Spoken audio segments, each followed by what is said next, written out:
Back in those days, holding a guitar in my hands, humming folk songs, and chatting casually with friends were essential parts of my college life. As a student at the Art Institute, I, Steve, started immersing myself in oil painting. At the same time, my girlfriend, Catherine, who always wore floral blouses and flared bell-bottom jeans, exuded an effortlessly stylish aura. Catherine was determined, and her paintings stood out, showing great promise for a successful future in the art world. As for me, I wasn't exactly an exceptional student. I was pretty average and often the subject of jokes from my peers, who would say we were like chalk and cheese. Yet, Catherine always defended me, firmly stating, "Steve is the one I've chosen, no matter what anyone says." Her words always left me feeling a blend of embarrassment and joy. "You know, Steve has a charm only I can see," she would tease. "What kind of charm is that?" I asked. She smirked and said, "The mole on your ear, maybe. It's kind of sexy, you know," she added with a laugh. I loved it when she joked like that. As the year ended, everyone became preoccupied with job hunting.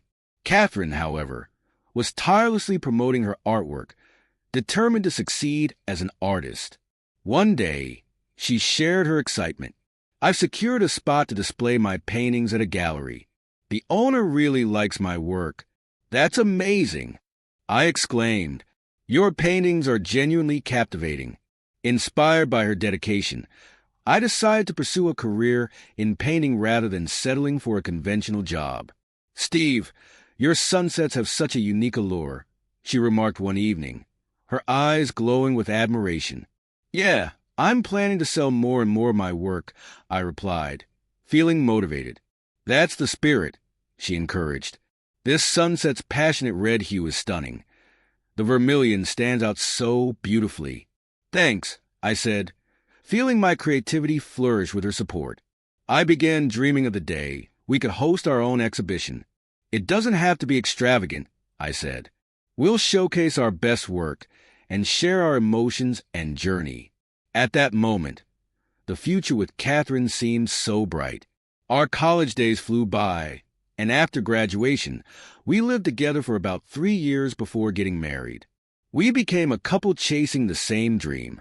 I worked part-time to make ends meet, devoting the rest of my time to painting and promoting my art. Catherine, on the other hand, actively met art dealers, organized exhibitions, and gained recognition. Her artwork started selling well. In contrast, I began to doubt my talent. "Your paintings lack commercial appeal. They feel lifeless," people often said. Another rejection. How many dealers had I visited that month? The harsh reality of failing to sell my work left me increasingly disheartened. Comparing myself to Catherine's success led to many gloomy days. Am I really meant to be an artist? I thought, maybe I'll never sell a painting. Was I even talented to begin with? Perhaps there's no future in this for me. Consumed by these thoughts, I started considering getting a regular job. One day, I shared this with Catherine. "Catherine, I'm thinking about getting a job at a regular company," I said quietly. She looked at me surprised, before replying nonchalantly, "Why not?" "That's it," I pressed. "Aren't you going to argue with me?" She shrugged. "I assume you've thought it through. If that's what you want, I understand." Her calm response irritated me. "You're looking down on me because you think you're so talented, aren't you?" "You shouldn't put yourself down," she replied gently. "I'm just saying I won't interfere with your decisions. You're a successful artist, Catherine. You don't understand how I feel." I snapped. "Why do you have to say it like that?" she asked softly. "It's tough being with you, always comparing myself. I don't think I can do this anymore. We don't have kids. Maybe we should get a divorce while we still can." Catherine lowered her gaze and replied softly, "If that's what you want, Steve, then okay." Her casual acceptance stunned me. If we were going to divorce, it was better for both of us to agree and understand why. The next day, I went to City Hall, signed the divorce papers, packed my belongings, and left our apartment. After leaving Catherine, I rented a small place with what little money I had and desperately search for a job. But reality turned out to be even harsher than I had imagined. I had once imagined what life would hold after completing art school. When people asked, "What do you do now that you've graduated?" my reply was often the same. I work part-time at restaurants while attempting to promote and sell my artwork through galleries and art dealers. Their response was usually laughter, even when I succeeded in passing document screenings and securing interviews. The reactions from hiring managers were consistently disheartening once they reviewed my resume.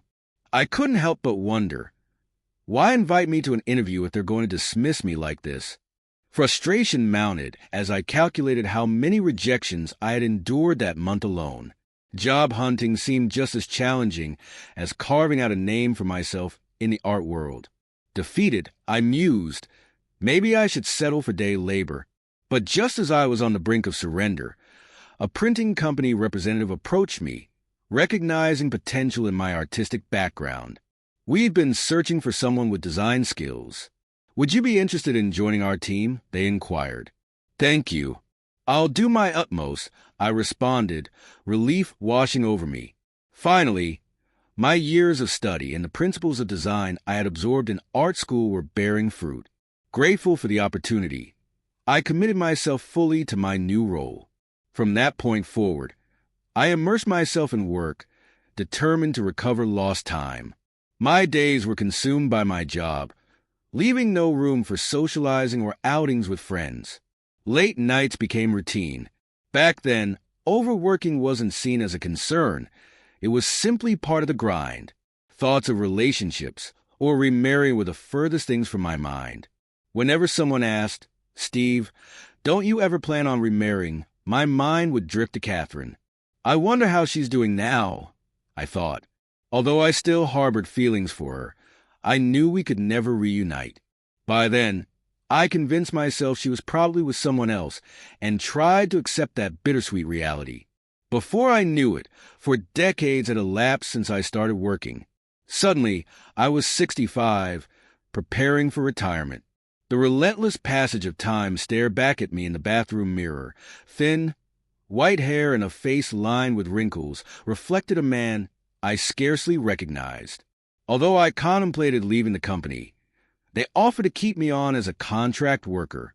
With additional free time, I started visiting a local bar for the first time in years. At this quaint neighborhood diner, the bartender greeted me warmly. "Welcome, Steve. Your usual spot at the counter is free," he said with a smile.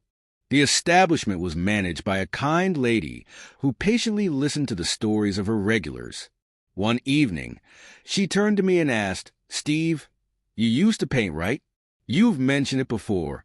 "That was decades ago," I replied, a wistful smile tugging at my lips. But she wasn't satisfied with my response. "Talent like that doesn't just vanish, does it? I'd love to see your work sometime," she said with an encouraging tone. Sam, another regular, chimed in, equally curious to view my paintings. Perhaps one day, I thought but didn't commit. The conversation shifted as the lady owner handed me a postcard. "Oh, by the way, a friend of mine is hosting an exhibition at a gallery. You should check it out. It's called Nostalgia. There are some impressive works on display." The name Nostalgia stirred something within me, awakening long-dormant memories. A few days later, I visited the gallery. The cozy space was adorned with a mix of paintings and sculptures, and as I wandered through, an overwhelming sense of familiarity washed over me. My gaze eventually landed on a painting, so striking it rooted me in place. The fiery red sun in the background was framed by hauntingly realistic eyes that seemed to pierce through my soul. "Do you like that painting?" a woman beside me asked. "Yes, I do," I admitted, captivated by the artwork. I used to paint myself, and seeing these vibrant red tones brings back memories. But I could never create something this powerful. I glanced at the nameplate beside the painting, and my breath caught. The name inscribed there was Catherine's. "Wait, Catherine," I stammered, my heart racing. The woman noticed my reaction and hesitated before asking, "Did you know her?" "Yes, I replied. We were married, but divorced soon after. It's been 40 years since I last saw her. The woman's eyes widened. Oh my God, are you Steve? I nodded silently.